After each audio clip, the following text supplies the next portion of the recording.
Time is 6 p.m. Pelican Rapids City Council meeting of 30 September 2025 is called to order.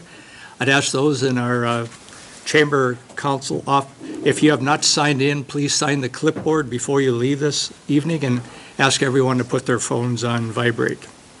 Roll call of members. Danielle? Councilmember Steve Strand. Here. Councilmember Shelley Gumringer. Here. Councilmember Kurt Markgraf. Here. Councilmember Don Perrin. Here. And Mayor Brent Frazier. Here, I want to welcome each and every one of you here in our council chambers, those joining us by Zoom. Remember, our city council meetings are on the Pelican Rapids YouTube channel and also on channel 14 on Wednesday evenings. I just have a couple announcements for the next couple weeks. October 9th through 11th, it is Oktoberfest here in Pelican Rapids, and there's many events to attend. Please check the Pelican Press as they list all those events.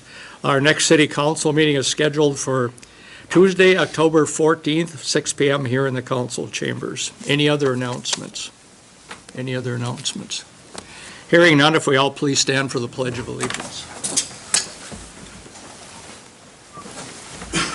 I pledge allegiance to the flag of the United States of America and to the republic for which it stands, one nation, under God, indivisible, with liberty and justice for all.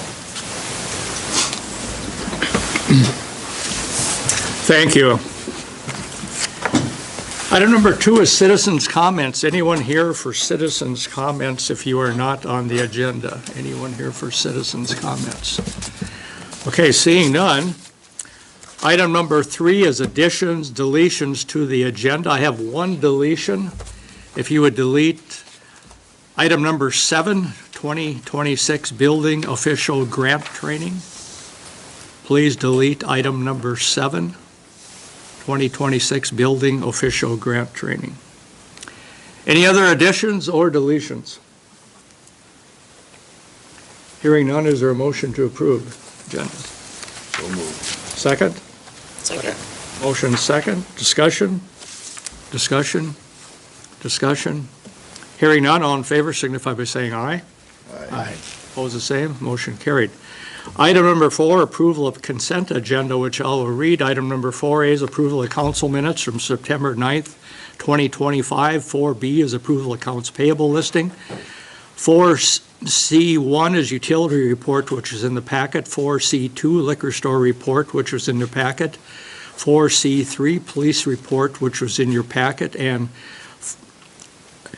4C4, financial report, and that was handed out this evening on the desk here.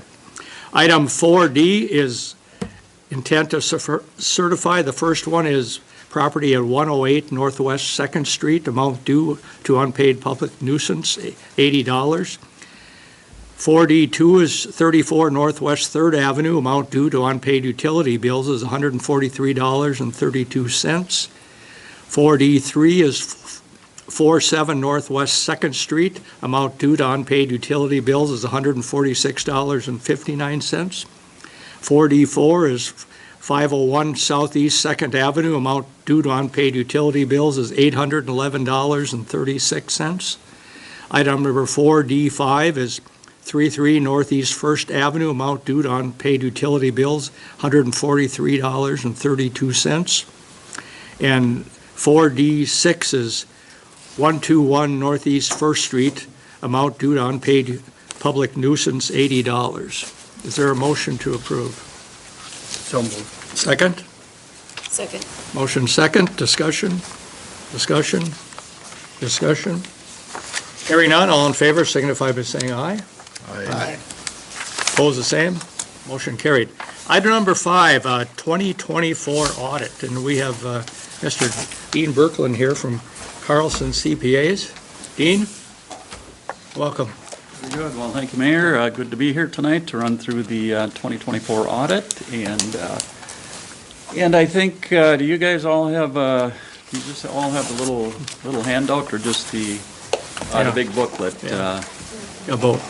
Just a big booklet? Okay. I just have a handful of items here, and but they're straight from the book, so I'm just going to reference a page here, and we'll just go that way. So Anyway, good to be here tonight to run through the audit, and yeah, I'm just going to run through some of our reports and some of our findings, and a couple of financials. We won't spend a lot of time on the numbers. There's a lot of numbers in the report, and but we will hit a couple of the main financial statements and look at those. So, but if you guys want to turn to page 1 of the blue book there. This is the independent auditor's report, and this is the report that we issue after we get done with all of our audit steps, all of our procedures. We have to issue an opinion or some type of report on the results of our audit. And in this case, if you guys look at, there's a little table there where it says summary of opinions. And the city has numerous what we call opinion units, and I won't read through all of them, but if you look at the left side of that table, that's the opinion units. And the opinion units are, the next column is what's called type of opinion, and in our business, the best opinion that we can give is an unmodified opinion. And as you can see, 4 out of 5 of those opinion units are unmodified. There is one opinion unit, and it's governmental activities, that is qualified, and the reason that's qualified is because of the Fire Relief Association. According to generally accepted accounting principles, the fire relief should have an actuarial valuation on their pension, and because if you guys look at the blue book, the big full audit report, there's a lot of information in there about the Fire Relief Association, but they don't have actuarial valuation, so without that we have to include a qualification. And in our business, many of our city audits choose to do the same thing as the City of Pelican Rapids. They choose not to include that, that, or to have that actuarial valuation. Typically, it's kind of a cost-benefit analysis. If you have it, you can get rid of this qualification, but of course it comes with a cost, and that would be the cost of the actuarial work, which that tend to be costly, and they're ongoing. It's every year, and it's kind of a full deal about every 2 years, but even on the off year, there's still actuary maintenance that has to happen, and so really it's really a cost benefit.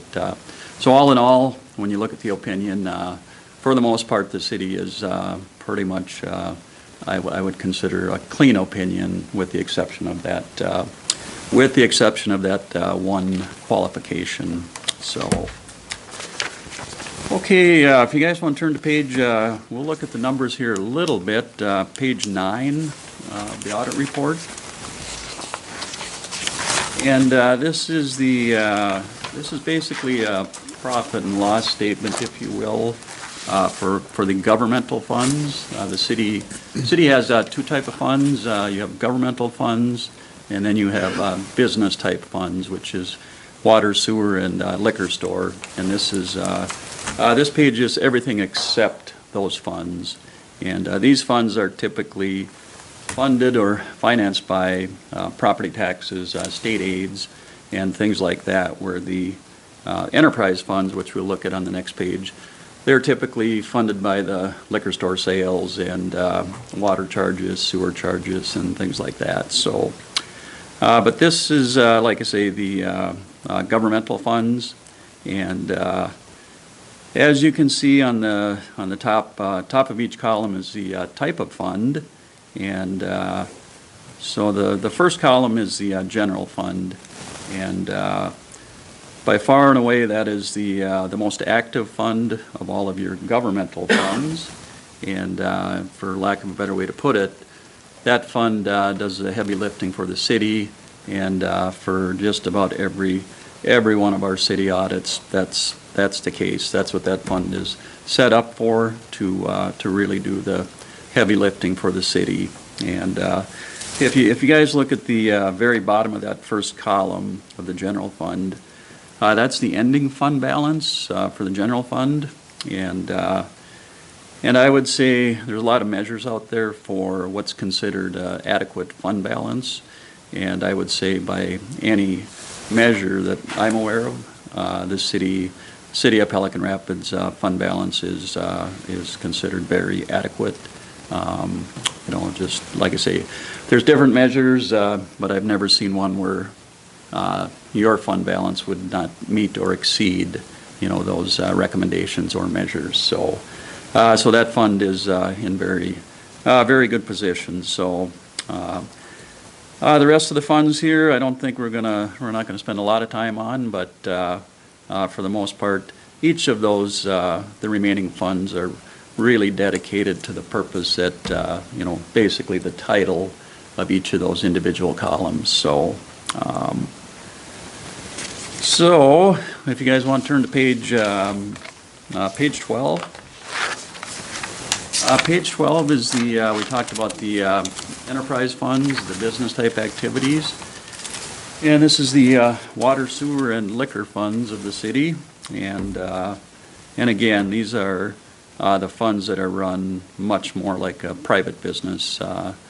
These are really full accrual accounting with depreciation and all the different types of activity that full accrual financial statements have. So, and I think the number that probably matters most is it's about two-thirds of the way down the page where it says net income before transfers. So that would be the number before the city would transfer money from the funds. Basically, that would be from profit and loss term. That would be the, like I say, the net, just like it says, that's the net income for each of those individual funds. So if you go across each column for that net income before transfers, that's really, that's what I would consider the operations for the year, how those funds actually performed.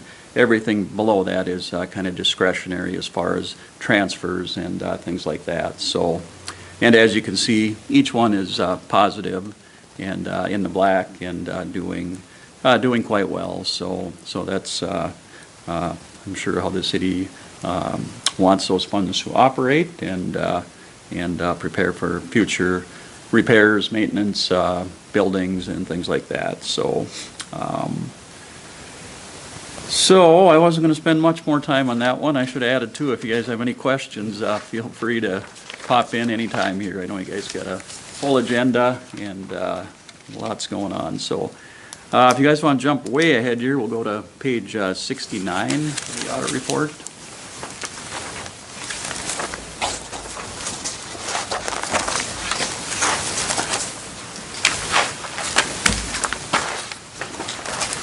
And this is, as part of our audit, we look at the city's internal controls. We're required to do that. We have to document our understanding of the city's controls, and we just have a couple findings related to those internal controls.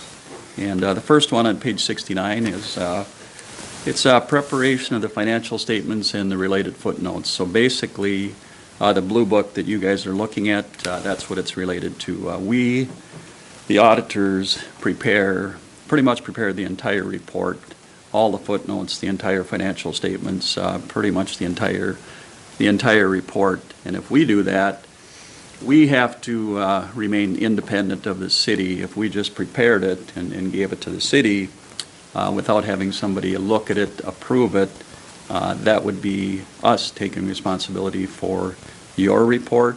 And so we have to have controls in place to make sure that we're not the ones doing that. So what we do is we send a final draft of the audit report to Danielle to look at, to review, and to make any changes or suggestions and bring that to our attention, and we'll try to make those changes. So at the end of the day, after Danielle does that, she also signs what we call a management representation letter, and that letter is dated the same date as all of the of the reports that are included in here. And so that's where the city takes the responsibility versus us, and that's mainly for our independence. We just have to be independent, and that's our way of staying independent when we prepare the financial statements. So, okay, page 70. Second item here is segregation of duties. Ideally, every transaction the city transacts should have two sets of eyes on them, and for the most part, the city has very good internal controls, but there's a lot of activity and a lot of stuff going on, and to have those controls for every single transaction is difficult. So with that, it's we report this as a segregation of duties finding, and the barometer here is the ideal segregation of duty.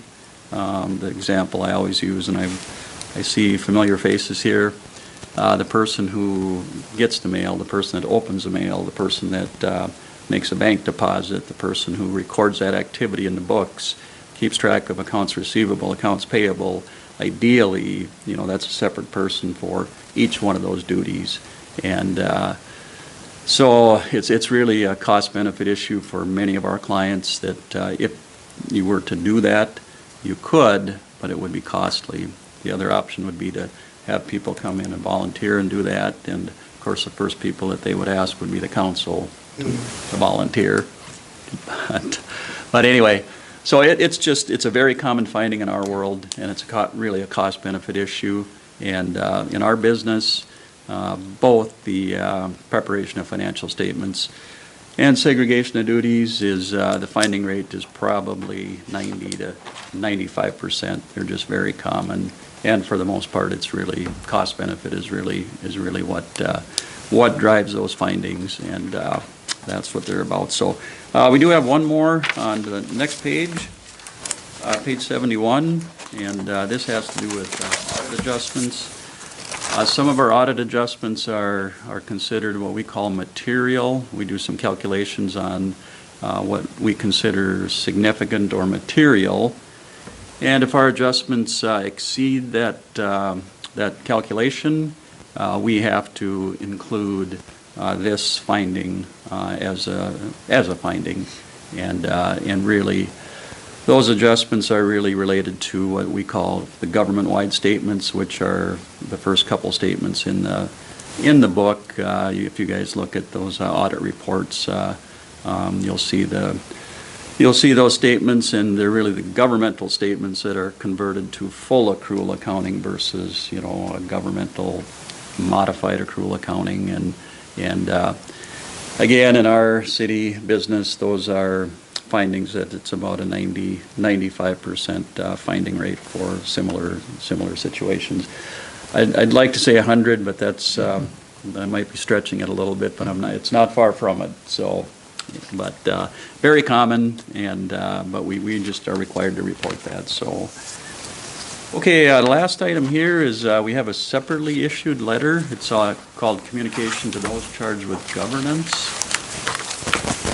And this is a required letter that we have to issue for all of our audits, not just our governmental audits. And just a handful of items we'll run through here real quick. At the very bottom of the first page is difficulties. Do you guys have the letter? Yes. You do, okay. At the bottom of the first page is difficulties encountered in performing the audit. We did not have any difficulties in performing the audit. Quite the contrary. The city was very helpful in Danielle, Lance, in providing information, providing it timely, and giving everything we needed to complete the audit. But we are required to report that. The next item on the next page is corrected and uncorrected misstatements. These are related to what we call audit adjustments again. We have adjustments that the city has to post into your records, and we always do just about for every single audit we do. We pass those along to Danielle, and in turn, Danielle posts those to the city books. So your blue book there agrees with the audit report, and it's a very important step. We've had audits over the years where that has not been done, and things get, it gets kind of messy if that's not done. But by you guys, every year that's been done, and then it just rolls over into the new year balanced. So the next item is disagreements with management. We did not have any disagreements with management. We are required to report that. If we did, we'd have to report that as well. I always say it's a one-way street. Danielle and Lance might have a different opinion, but anyway, we do not have any disagreements. Next item, we talked about a management rep letter a little bit ago. That's that letter that Danielle signs after reviewing, approving the draft report. That letter is dated September 4th, and if you look at the date in the report of all of our letters and all of that, those are all dated September 4th, the date of that rep letter. The last item there is management consultations with other independent accountants. This might be a situation where the city looks into some type of, could be an accounting issue or auditing issue, and contacts another CPA firm and says, our auditor wants to, treat this as a long-term asset. We want to treat it as a short-term asset. We call that opinion shopping. If we were aware of that, we would have to report that to the city and let you know that we came across that. We did not come across, or we're not aware of anything like that. So, and we're required to report that as well. So that's that kind of takes care of the run through the governance letter there. And yeah, just to say again, the audit went very well, as it usually does, and everyone was very helpful in providing us with what we need. And we probably pick on Danielle the most, and but we can try to pick on Lance more in the future if that would help. But no, it went very well. So with that, if you guys have any questions or comments about the audit, be happy to try and answer. Any questions from the council? Any questions? If not, we're looking for a motion to approve the 2024 audit. So moved. Second? Second. Motion second. Discussion? Discussion? Discussion? Hearing none, all in favor signify by saying aye. Aye. Opposed, the same. Motion carried. Thank you, Mr. Berkland. Thank you. Appreciate it. See you guys. Yeah. Thank you, Danielle and Lance, too, for your cooperation working with Mr. Berkland.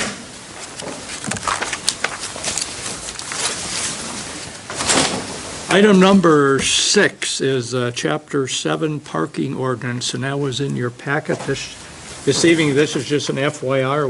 We aren't making any motions on this. We have to present it how many times? If this is what we decide to go with, then just, 2? we'll approve it at the next Next one, time. yeah, okay. So, Lance, do you want to speak to this? Sure. So the ordinance committee met again, just to clarify some original language that was pertaining to winter parking regulations was removed. So I'll go through and kind of highlight what was added to the existing ordinance here. And that they're highlighted in yellow in the packet, which you guys already went through, but this is just some definitions that we added.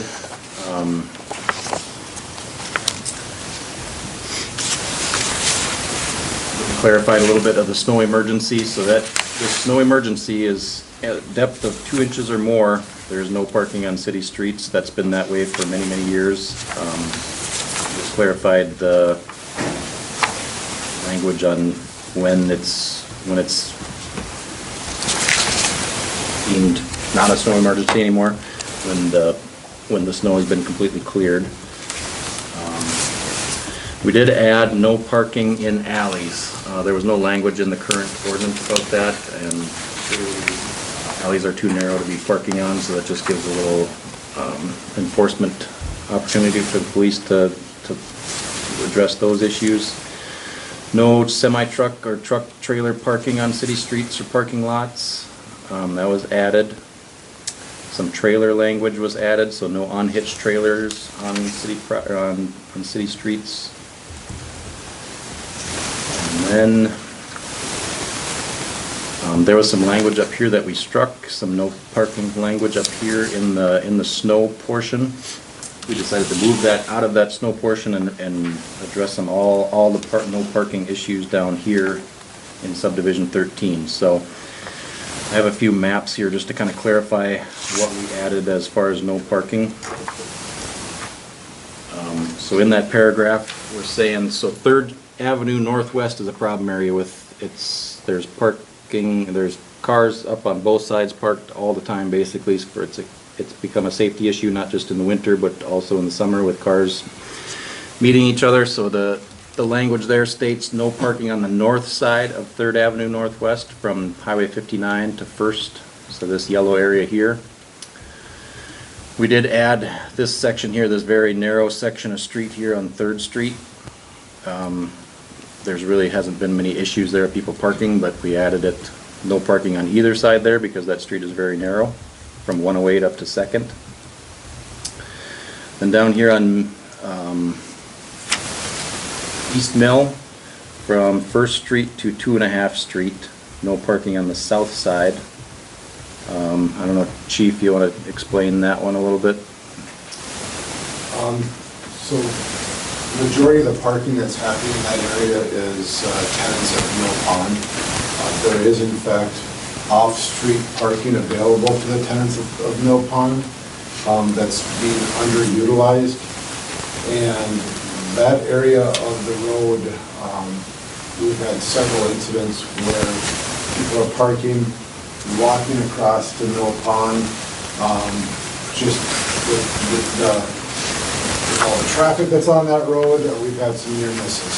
So there is a crosswalk that goes from that parking lot from Mill Pond over to Mill Pond. So I think it would be a safer situation. So that's what it is. Still letting everybody that's parking on the north side still park along the building, but at least then if they get out of their vehicle, they don't have to cross the street and potentially get struck. So it's just getting rid of that potential issue. Well, from the parking lot to, if you're going east to 2.5 Street, that's not wide enough to park anyway. That's currently no parking. Right. Yeah. This is the area before that. Right before that. Okay, before that, okay. So part of that is already no parking.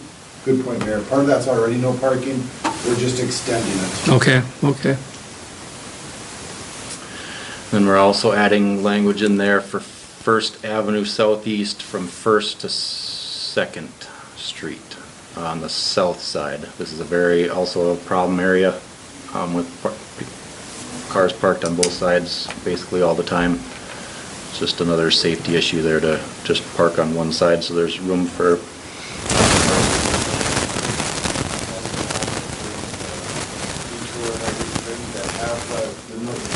No parking up there, so it was just kind of supporting the idea that should probably be no parking all the time. And it's really just that one block area from what year round. Yeah. There's no, which side of the street? South side. South side. Another addition is this little section up here on 10th Avenue Southeast from Ridgecrest to Maplewood. This curved section here, there's been some issues there, safety concerns. If cars are meeting each other, it's just the visibility is bad. There's a lot of kids in these apartment buildings, so just no parking on either side here to keep that corner safer. And then one more picture here, but this was in the current ordinance, and we'll just keep that one. That's 4th Street by the high school there, just from 59. That's on that background on 10th Avenue.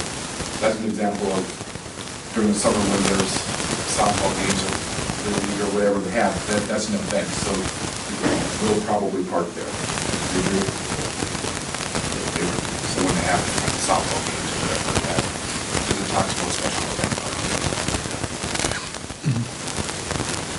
Lance, I thought about this, and I think on the north side, if we just had no parking on the northwest side, I think we'd be okay. So pick one side or the other. Well, You're talking this. when you go around that curve, visibility is poorest, trying to get around that corner. There's so many cars that live in that apartment there, it's just, so I don't know where they would park if we totally. Are there vehicles parked there other than events? Oh, yeah. Oh, there are, Nine of okay. them there. Okay. I think that would be adequate, just,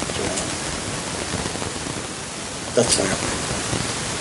I will say that, I agree the parking shouldn't be on the west side of that road there. If you allow the parking on the east or southeast side of the road, then you will have foot traffic crossing that road on a curve. I mean, that's slightly concerning, but right now, I don't know that we often have parking up on the southeast or east. But again, we will. Say not on the other side. That'd be my only concern, is we will have foot traffic. But Chief, if we have them park on Ridgecrest, or they're still gonna be crossing that road with traffic.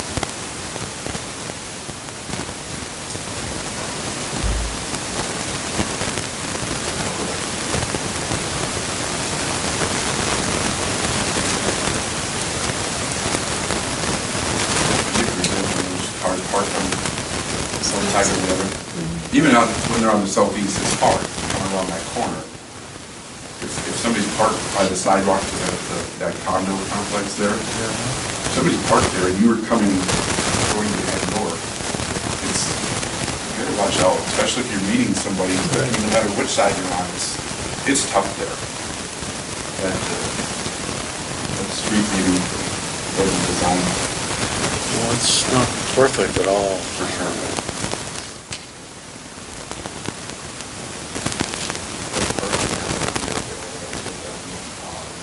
In that block north of that intersection is probably just as close. Just as close as the parking curve. Right there to the east of the softball field. It's proximity-wise, it's fairly close to the apartments. But I know what you're saying.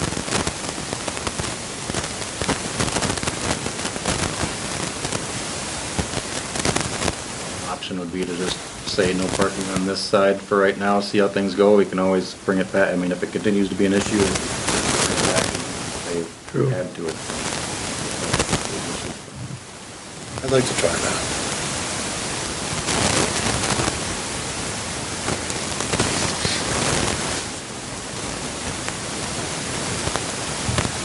Chief Quaintance, Superintendent Olson, do you have anything to add to any of these other locations?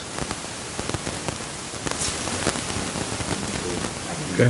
And as Steve did, I think we came up with a fairly good compromise. Yeah. From where we were, because we knew we weren't going to probably get, but we had to start there. And then the compromise with the committee, will be okay. I think the intention of the ordinance committee, as we discussed the whole situation, is if we continue to have other areas that we identify as a potential problem, we will bring them back. This list can be, and that's why we also moved it to a different section, so we're just modifying this one chapter.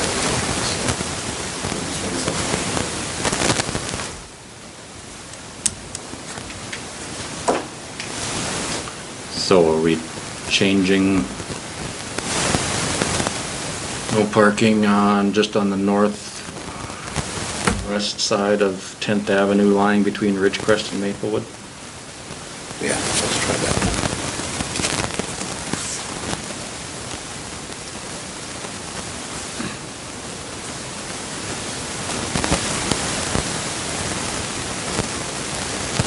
Other questions or changes you'd like to see? Is there an ordinance as far as apartment complexes, how many parking spaces they should have? Yes. I don't know off the top of my head, I think it's one for, what does it say? Isn't it like something silly, like 1.5 per? Unit? Yeah, I think it's something like that. But yeah, there is.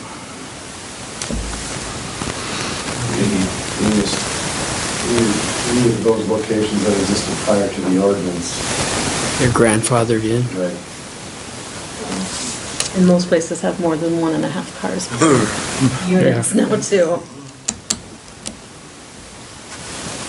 Because I would see where that corner you're talking about, they should have a bigger parking lot there.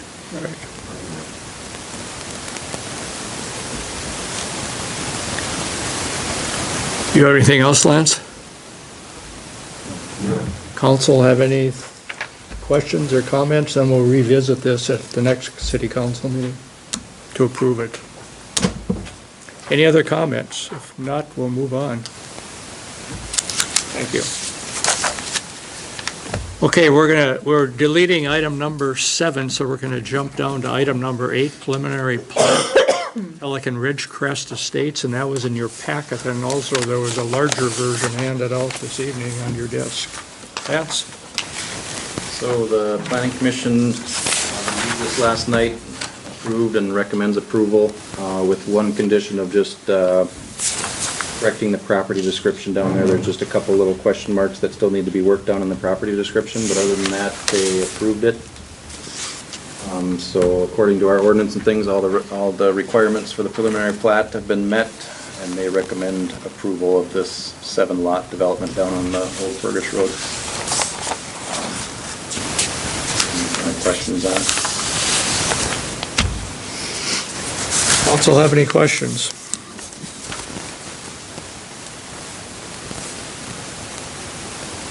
Councilman Strand, anything to add from planning commission? No, Okay. that's good. Someone want to entertain a motion to approve? So moved. Second? Second. Motion and second, discussion, discussion, discussion. Hearing none, all in favor signify by saying aye.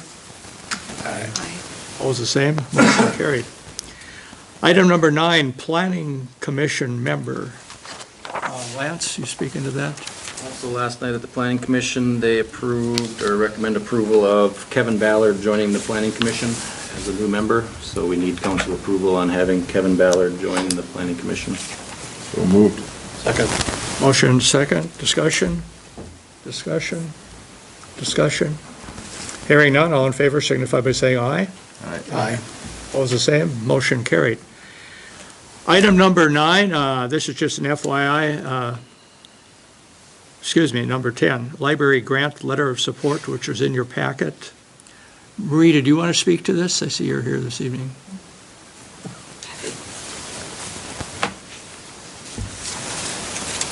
So we are applying for a grant to create a different, more technology in our library. Currently, the library computers are from 2013, and the library hasn't seen new computers for over 20 years. So they've been refurbished and they've been hand-me-downs. So this grant would provide 10 new computers to the public, and we would include a program called the Pronunciator Program. It's kind of like Duolingo, but you use your library card and you can learn any language, which would help our ABE students. So it has sign language, it has Ukrainian, it has hundreds of languages. I think it even has, it's amazing. We've had a couple people testing it.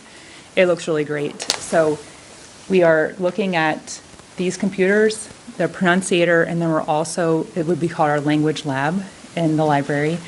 And then the additional thing is we're looking at including a way to help members of the community who have technology questions. So they would sign up for a time, come in, get telephone help, like cell phone help if they have a new phone and they need help, like how do I use it? Or I have questions about it. So we've gotten a letter from Lance, which was super positive. We also got a letter from the ABE teacher, and she agreed that this would be really helpful to have new technology because a lot of students who come in looking to get jobs, having old technology really does hinder them. And so the computers are slow and it's just kind of a nuisance. So this would kind of really revitalize that part of our library.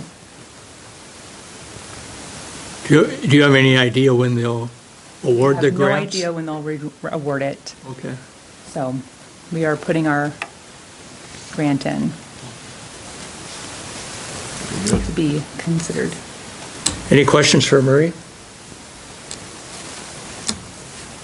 Letting you off early, easy. Yeah. Let me off easy. Okay, thank you. We'll need approval of it since it's on behalf of the city council here. so- Okay. Looking for a motion. Is there a second? I'll second that. Motion second. Discussion? Discussion? Discussion? Hearing none, all in favor signify by saying aye. Aye. Opposed, the same. Motion carried. Item number 11, approved 2026 proposed general budget. Since our last city council meeting, we have had a budget committee meeting that was composed of Administrator Roysum, Clark Bethune, and Councilwoman Gumringer and myself, and we did some trimming on this to try to get it down to less than 10%, which we did. We have to approve this at the December 9th meeting, and at that time, we can lower it more yet, but we cannot raise it at that time. Danielle? Yes, so I handed out new copies to everybody. I did highlight in this beautiful pinkish color the changes that were made. And we didn't make all that many changes. The first, I'll just review the changes that were made. The first change would have been all the way, let me see what page it was on. On page 7, in the swimming pool, Lance and I sat down and we looked at, after the swimming pool was done for the year, we went through each line item and we're gonna try and see what we could cut back, but the more we looked, the more we found that there was some that we had to increase a little bit too, so we didn't cut as much as we had hoped, but we were able to cut some there. And then the next thing we ended up cutting was, I didn't even highlight it. We did end up cutting the, at the budget meeting, we talked about it, and we did end up cutting the 7,300 for the library share, the library contents insurance. So the city will cover, the budget committee is recommending the city will cover the building insurance, and suggesting the library cover the contents insurance. And with those, and then also what happened between that meeting and this meeting, there was, the union came back with a different proposal. And so the wages have been adjusted a little bit more. And so we ended up making that adjustment too. So with those changes made, the overall increase is sitting at 9.66%. And that increase was due to the rise of health insurance. Correct, yep. So, that's where we're sitting now. When we met with the budget committee, we were comfortable at this point with this number, knowing that it more than likely will go down in December. I think is a true statement. If there's anybody have any questions? Or do you guys want to add anything? 10 years ago, we tried to cut it less than 5%, and now we're trying to get it down below 10% due to the rising costs. And this number just, it reflects 125,000 coming from the liquor store funds, and nothing from the general right now, so. Right. If you remember last year, we took, I think it was 100,000 from liquor store and a total of 155 from general, so. But that's reflecting nothing out of the general fund at this time. Council have questions? The local government aid is different. Yep, that'll increase a little bit. Lots of times it increases a little bit from year to year. So that is increasing, I think, $2,556 next year. Councilwoman Gummer, you have anything to add? No. Okay.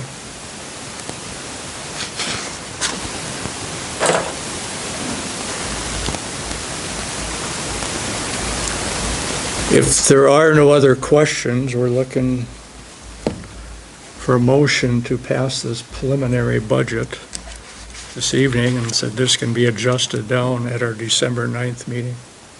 I'll make a motion that we pass. Motion second. Discussion? Discussion? Discussion? Hearing none, all in favor signify by saying aye. Aye. Opposed, same. Motion carried. Thank you. Then we also we need a motion to approve our truth and taxation meetings, and we're setting it for 6 PM, December 9th, 2025, to finalize this. Someone like to make a motion? So moved. Second? Motion second. Discussion? Discussion? Discussion? Hearing none, all in favor signify by saying aye. Aye. Opposed, the same. Motion carried. Item number 12 is City Hall personnel. Danielle, you were going to speak to that? I was. I received notice from Lori Kubitz that she had received another job and that she would be quitting. So Friday was her last day as accounting clerk here for the city. And when she was done, Tracy Goebel, our utility clerk, let me know that she was interested in the accounting clerk position, and she has been doing quite a bit of that position already, like all the rental housing stuff already. And she had a accounting background at her previous position. And so Lance and I sat down with her this afternoon and kind of reviewed the job description with her and stuff. And so we think she would be a good fit for that position. So I would like to just move her into the accounting clerk position and then advertise for the utility billing clerk position and hire her at wage level 6, or move her into that position at wage level 6 for $25, which is $25.71 an hour. Council have questions for Danielle or Lance? You need one motion to advance and another motion to advertise, or just both in one? Just one. So moved. Is there a second? Second. Motion second. Discussion? Discussion? Discussion? Hearing none, all in favor signify by saying aye. Aye. Opposed, the same. Motion carried. Thank you, Danielle. Item number 13, Attorney Services, RFPs, Evaluation Committee. I don't know if we're looking for one or two motions here, but Lance is going to talk about the request for proposals for city attorney and also prosecuting attorney. Lance? Yes, in your packet is a copy of each of those. We're looking to put these out for the month of October. Looking for them to be back, and we propose to be back by October 31st.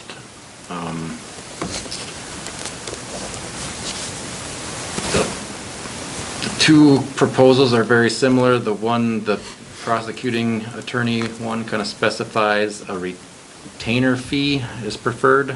I don't know if Todd, you want to just kind of clarify that, or why we're looking at that preferred fee structure?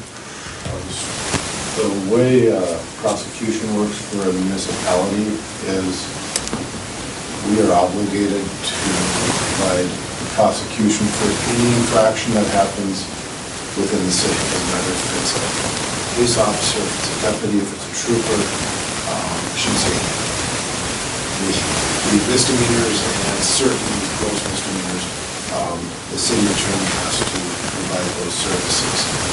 And there'll be times where we'll have a significant bill that comes in. And it's not a case that was ours, but it's our responsibility to pay for it. So the idea is there's going to be months where we maybe won't get our dollars worth, but there's going to be plenty of months I hope where we will. I just want there to be a set fee. If for some reason one year we have a year where the officers are extremely aggressive and we have a lot of cases, we aren't being billed for every one of those incidents. I can tell you when we do some of our nuisance property cases, we were paying hourly. We ended up paying 4 to 5 times as much in legal fees as what we recovered in fines for dealing with the nuisance property. So if it was just $1 amount that we were being charged a month, I feel that we get a better value. Is there any way to attach to the fine? You know, like when people have to pay the fine and court costs? Or could we talk to Scottsy about that. Our ordinance specifically says that court costs, cost of prosecution are included. The lead judge in our district says no. So it's fine what the fine is and the expense of doing business is your issue. Right. So, and once the lead judge says that, that's rule until we have a new lead judge. So short of increasing the fines for everything and then across the board, we could do that. There's a process I have to go through even to change language and, the judges get to weigh in on whether or not the fines that we set are reasonable or not. So you could ask to bump it up and it's still missing. Any other questions? Lance, what do you want the motion to read for the RFPs? Approval for the RFPs, and we'll get them sent out, or get the request You sent do out. both of them in the same motion? Yeah. Okay. Looking for a motion to approve. So moved. Second? I'll second that. Motion second. Discussion? Discussion? Discussion? Hearing none, all in favor signify by saying aye. Aye. All the same, motion carried. Then Lance also wanted to talk about evaluation committee.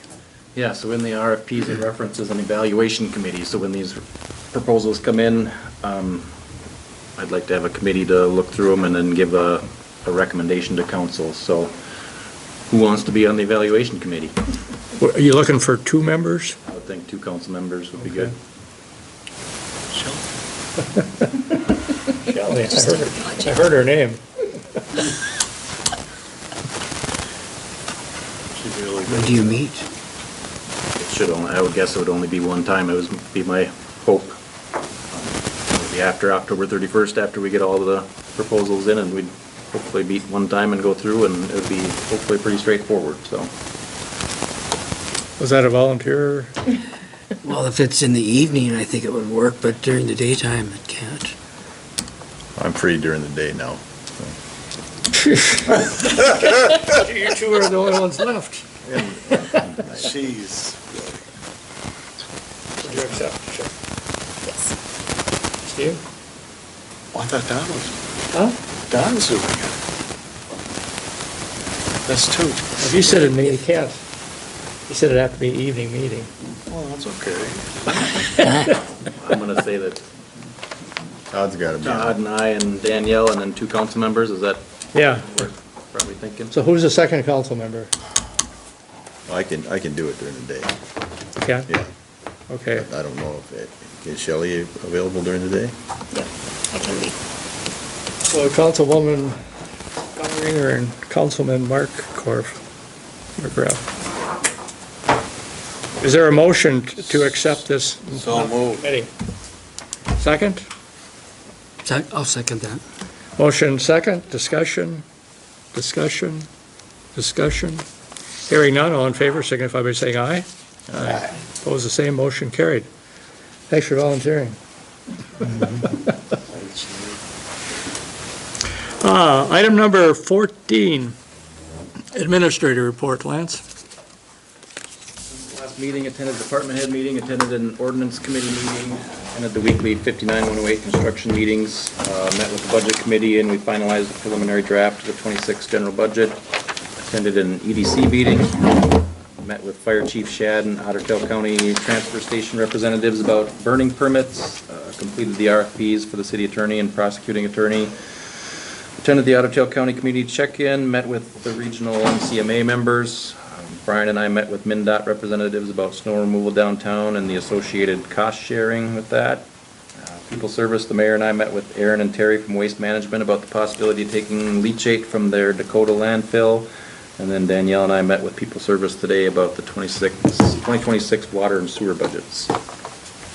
Any questions? Question for Lance. Oh, thank you. Thanks, Lance. Item number 15, Mayor's Report. I have a few. A lot of them are what Lance already talked about. September 16th, had an interview here with Star Tribune regarding the solar installation that's going on top of the liquor store. Completed 3 street project videos. Attended the Great River Energy Information Meeting at the library on September 16th. Attended 3 complete street staff meetings. MnDOT did a tour of our complete streets project on September 18th. Attended a budget meeting here on September 19th. Also authored a letter for a grant for the Library Rural Initiative grant. Attended a leachate meeting with People Service and Administrator Royce here at City Hall with Waste Management. Spoke to the River Ecology Group. There was several members from all over the country that were in Fergus Falls for a dam removal meeting, seminar, and they visited Pelican Rapids. This is the second year in a row they've came here to look at our successful project. Attended Otter Tail County Safe Communities speaker session at the library. Wrote 2 letters of support for the Bridge Center grant. Also conducted a conversations with the mayor at the library, and yesterday Administrator Royce and I met to plan the agenda for this evening. Any questions? Thank you. Seeing no other business on the agenda, is there a motion to adjourn? I'll make that motion. Second? Second. Motion second. All in favor signify by saying aye. Aye. Opposed, the same. Meeting adjourned. I expected this to last long. I did too, actually. I did too. I thought the night was going to be long. That's fine, that It's not even 7 o'clock. Perfect. Oh. I thought it'd be an